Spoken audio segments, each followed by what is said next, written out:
avui el que ens uneix aquí, el que ens orienta la nostra acció diària i estratègica, és que els nostres pobles i ciutats estiguin el més ben servits possibles i se sentin el millor acompanyats possibles amb les seves tasques, que no són fàcils.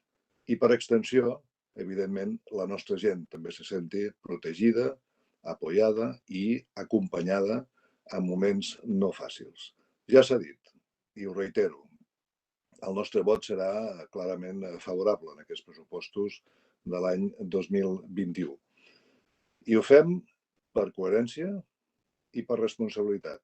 Per coherència, evidentment, perquè sempre hem dit, i ho reiterem i ho confessem, que tant si estem en el govern com si ens toca responsabilitats d'oposició, els i les socialistes volem contribuir, sumar positivament i aportar a la governabilitat.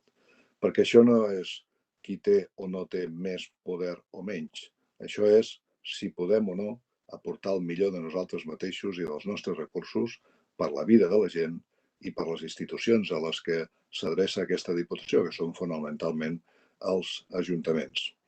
I també per responsabilitat, perquè és evident que nosaltres des de fa anys estem apostant claríssimament i aportant en positiu esforços perquè aquests plans d'acció municipal, que són una autèntica injecció de recursos en forma d'inversions i de despesa corrents pels ajuntaments, pels nostres pobles i ciutats, tinguin el major esforç possible. I aquests pressupostos del 2021 recullen perfectament i en positiu aquest esforç. Ja s'ha dit abans, però no m'estaré de repetir-ho. 31 milions d'euros d'aportació als esforços que els ajuntaments han de fer en aquests moments. Això ara és molt important, però ho ha estat també i ha tingut continuïtat en anys anteriors, en PAMs anteriors. Pensin que quan estava de moda l'austericidi, les polítiques d'austeritat de moltes administracions, aquesta institució també va fer un gran esforç per fer aquesta aportació als ajuntaments, als nostres pobles i a les nostres ciutats. El nostre grup, per assenyalar algunes de les aportacions que ha fet aportacions en positiu i ho farem sempre, pensades en avançar i en progressar.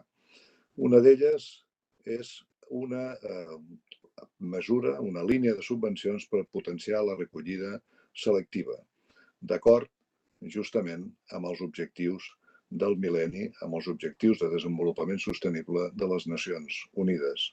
O una altra partida que ha esmentat el senyor Nin, una partida de 250.000 euros per cofinançar l'activitat positiva de la Fundació Pau Casals en el marc de la línia estratègica de lluir, explicar i difondre els nostres genis, els 4 genis del sud de Catalunya, perquè la cultura en aquestes comarques necessita, com a tot arreu, suport i perquè la cultura, evidentment, és futur.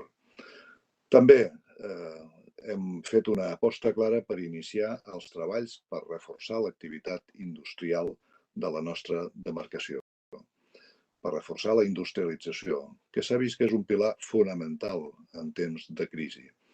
És molt important fer aquest esforç, no perdre indústria, però sobretot intentar reindustrialitzar el nostre territori amb un altre tipus d'indústria o millorant i reforçant la que tenim. Això no vol dir, al contrari, també, com ja s'ha dit abans, des del Patronat de Turisme estem amb el turisme i estem amb altres sectors socials i econòmics que necessiten la nostra aportació i el nostre esforç.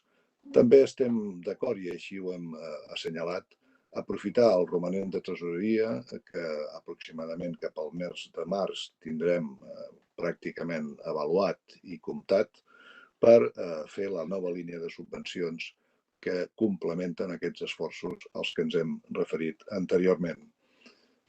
Ho vam dir a l'inici d'aquest mandat en aquesta institució, la Diputació de Tarragona. No venim a escalfar cadires ni a fer teatre. Venim a sumar en positiu, a aportar els esforços perquè, com he dit i reitero, els nostres pobles i ciutats, en definitiva, la nostra gent, tingui el millor de nosaltres mateixos i no li falti el suport, l'escalf i els recursos necessaris per tirar endavant aquest país.